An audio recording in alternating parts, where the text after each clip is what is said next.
Now, there are two different approaches we can take to using the TABE blueprints: the student-centered approach and the course plan or lesson plan approach.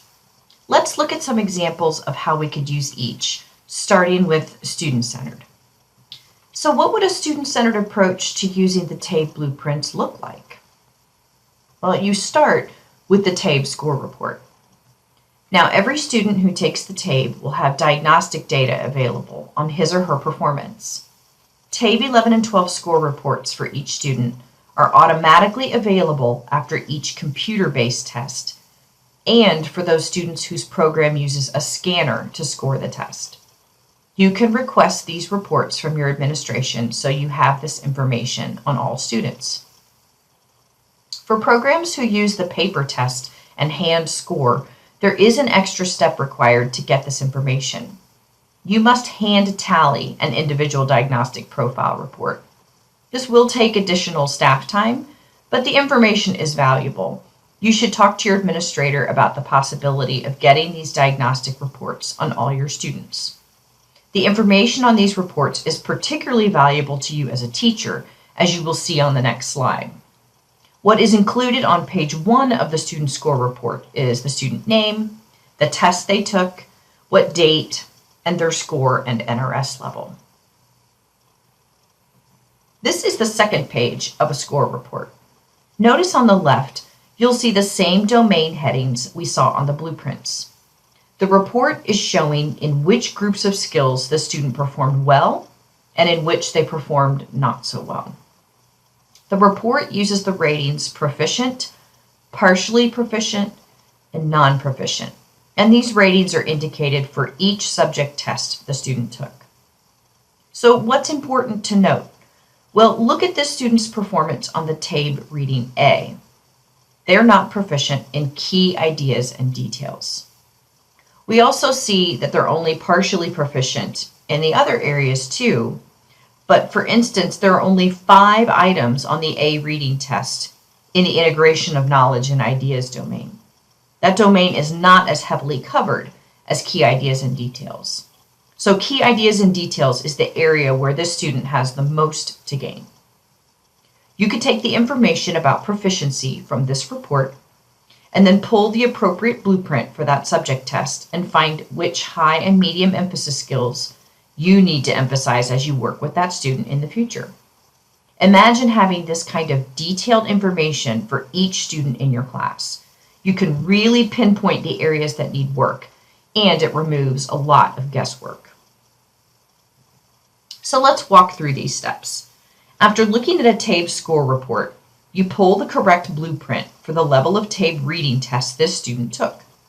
You identify the high emphasis standards first, then you go to your instructional resources. Find lessons from textbooks or iPathways that specifically teach those skills and assign them to the student.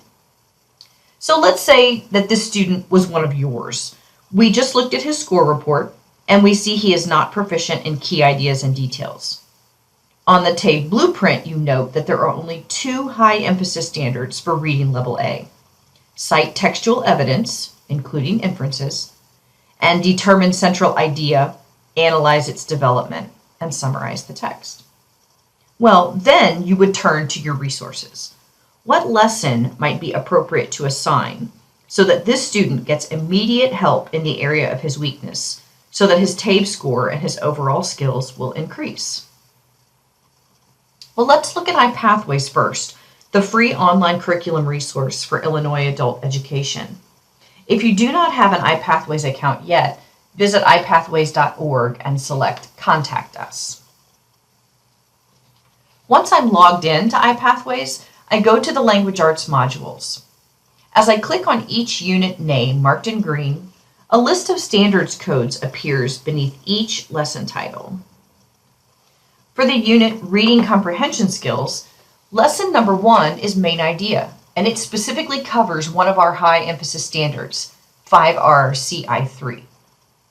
But after I do a quick review of the other reading units here in iPathways, I notice the other high emphasis standard, 5R CI2, about citing textual evidence, does not appear as a covered content standard here. So I will have to look elsewhere to find material for my student to study. Well, where to look? Well, let's say you have this textbook at your program, New Readers Press Score Boost for TABE. Check that table of contents, and what do we see?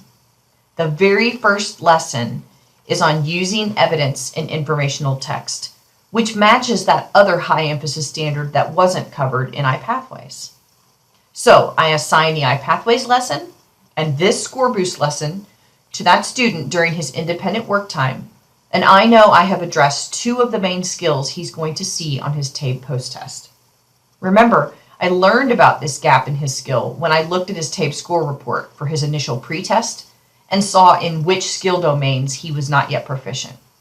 This is a very targeted way to address skills gaps and to be thinking about how to help your students make those level gains on their post-test.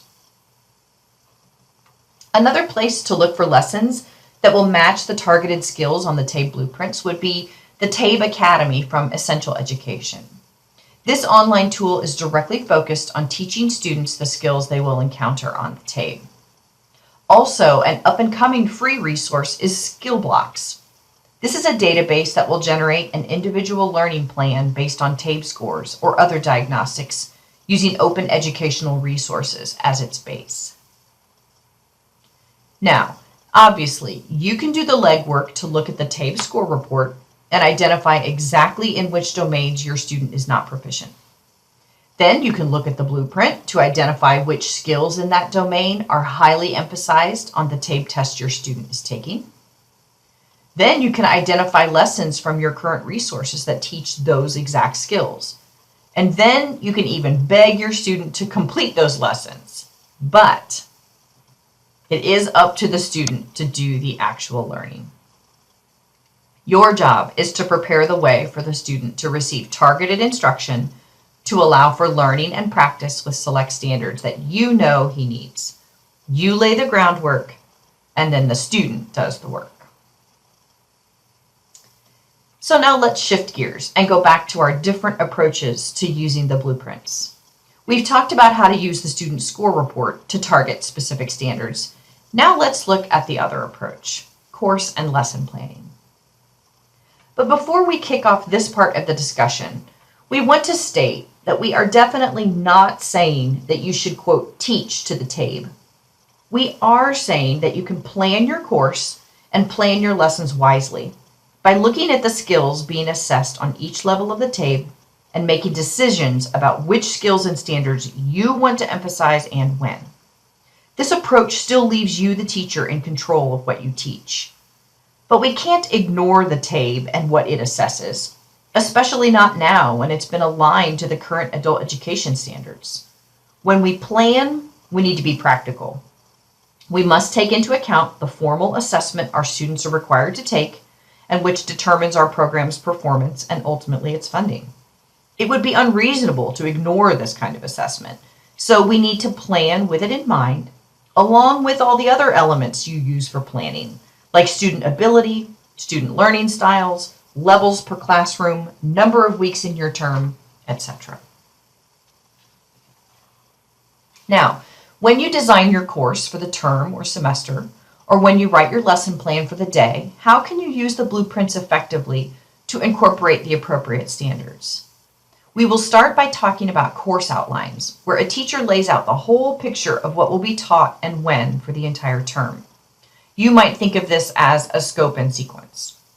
Now, recognizing that many of you might not outline your courses like that, perhaps because you have a multi-level class, for instance, we will also discuss how to use the blueprints when designing a single lesson plan.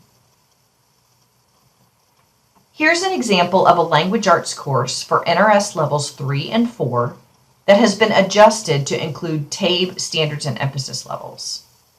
The teacher already had the course outline made. She just referenced the blueprints and identified which standards at which emphasis levels she was already covering. You may have a similar approach to your course design where you plan out what will be covered with what resources each week. But the exact type of planning you do is not important, as long as you use some kind of course outline and include the TABE emphasis levels in it. Let's look a little more closely at this language arts outline. This was an 8-week course for NRS 3-4 readers, but let's focus here on the first 5 weeks. What are your initial observations in terms of the TABE emphasis levels and the skills being taught?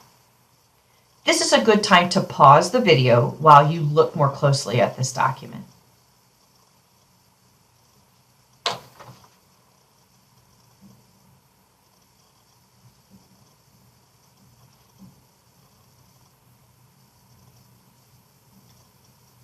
One thing we notice is we can see a pretty good mix of low, medium, and high skills covered during these 5 weeks. Another thing we notice is that more TABE-M test skills are covered in the first 5 weeks of this course, but very few D-level skills. So if I have several students in this class taking the D reading test, I may not be covering the skills they are going to encounter on their D post-test. Obviously, the TABE doesn't measure writing, but that doesn't mean you won't teach it. It just means that in this case, there are no standards on the reading TABE test that reflect what occurs in class during week 4. And if this is a 6-hour per week class, I still have time before students reach 40 hours of attendance and are ready to post-test to cover some high emphasis standards from the TABE reading test. For instance, when I look at the Reading D blueprint, I see a couple of high emphasis standards dealing with citing specific textual evidence and delineating and evaluating arguments and claims in a text. I could easily add this into week 6 in order to cover some very important skills before students get to their TABE post-test. Now, it can be valuable for you to analyze at what point in the semester you are actually teaching the TABE assessed skills that your students will see on their post-test. For example, will students post-test before they get to a lot of the high emphasis standards in your course? If this is the case, consider how you could rearrange the order of your class and alter what you teach when. So as we're thinking about the order in which we teach certain skills, let's look at the final 3 weeks of this language arts course. What do you notice about the emphasis standards being taught in these last 3 weeks?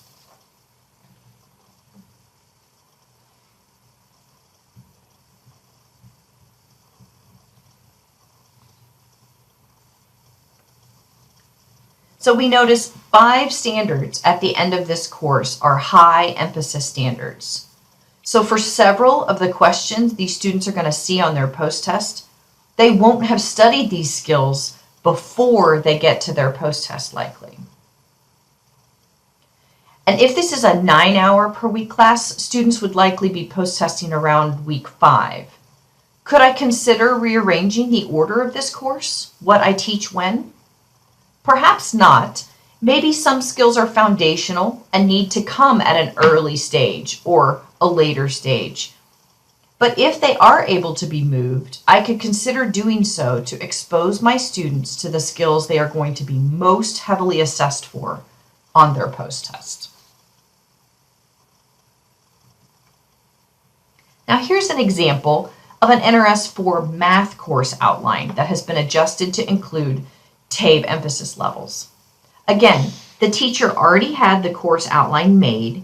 She just referenced the blueprints and identified which standards at which emphasis levels she was already covering. So take a look at this course plan and make a few observations. This is a good time to pause the video while you look closely at the document.